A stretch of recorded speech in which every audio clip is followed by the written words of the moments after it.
Станах хирург благодарение на една случайност. Попаднах по разпределение в една общинска болница на 50 км от София. И там, независимо, че започнах работа като терапевт, т.е. човек, който е далече от хирургията, попаднах в един изключително жив и интересен екип от хирурзи, които благодарение на това, че нямаха достатъчно персонал, лека по лека ме привлекаха към хирургичната дейност.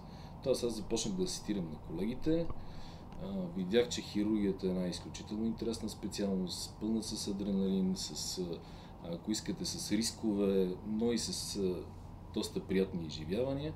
И благодарение на този екип и това разпределение, което тогава на времето беше задължително, аз заобичах хирургията и съответно станах след време хирург.